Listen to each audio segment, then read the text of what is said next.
শনিবার সন্ধ্যায় খুলনা রেল স্টেশনের ডিজিটাল স্ক্রিনে এই ঘটনা ঘটে। খবর ছড়িয়ে পড়লে খুলনা মহানগর বিএনপি ও বৈষম্য বিরোধী ছাত্র আন্দোলনের নেতাকর্মীরা স্টেশন ভবনে বিক্ষোভ শুরু করেন। এ সময় তারা ঘটনার সঙ্গে জড়িত সন্দেহে মোহাম্মদ আসলাম হোসেন সেন্টু নামে একজনকে আটক করে পুলিশের হাতে তুলে দেন।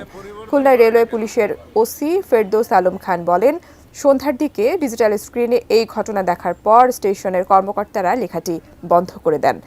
আটক Aslam Hossain Sentu digital screen control করতেন। তার বিরুদ্ধে আইনানুগ ব্যবস্থা নেওয়া হবে বলে জানান তিনি। এদিকে রেলওয়ে পশ্চিমাঞ্চল জোনের মহাব্যবস্থাপক মোহাম্মদ মামিনুল ইসলাম জানান, ঘটনা তদন্তে 5 সদস্যের কমিটি করা হয়েছে।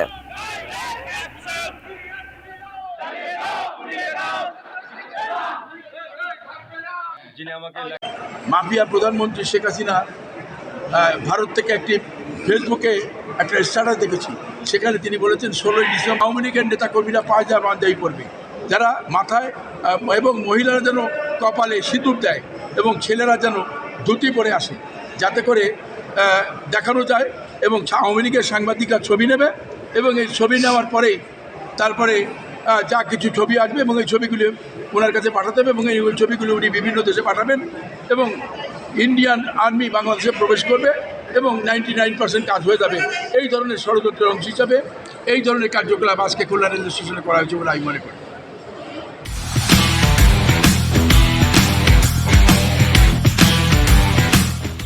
উপস্থিত হয়ে আমরা এই রেল স্টেশন ঘেরাও করেছি এবং আমরা যে কাজটি করেছেন তাকে পুলিশের কাছে আমরা হস্তান্তর করেছি এবং এখানে রেল পুলিশে জড়িত, রেল পুলিশের নাম এসছে রেল পুলিশে জড়িত। স্টেশনের যারা কর্তৃপক্ষ আছে তারা বন্ধ করে ফেলেছে। এখানে লেখা ছিল যে ছাত্রলীগ আবার আসবে, ভয়ঙ্কর রূপে আসবে এবং শেখ হাসিনা আবার আসবে, এরকম একটা মেসেজ ছিল। তো আমরা এটা ভিডিওটা আমরা পাই, আমরা সিনিয়র সেই ছেলেটা, ওর নাম হলো আসলাম হোসেন লোক, হ্যাঁ আসলাম হোসেন। এই লোকটাকে স্থানীয় যে আটকানোর প্রেক্ষিতে আমরা আসার পর ওই লোকটাকে আমরা হস্তগত করি। টেকনোলজির বিষয়, এটা তদন্তে আরো ডিটেলস আসবে। আমরা আপাতত তাকে আমাদের পুলিশ হেফাজতে নিচ্ছি।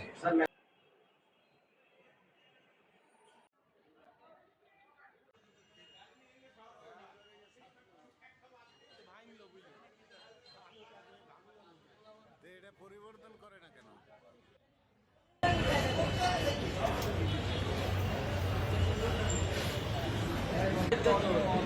আগে শুরু থেকে কিন্তু চলতে থাকুক। এটা হওয়ার কারণ কি?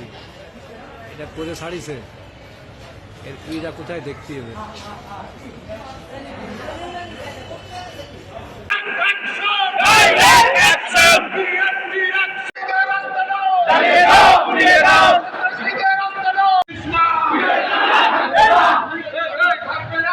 যিনি আমাকে লেখা দিয়েছে তার মোবাইলে আছে।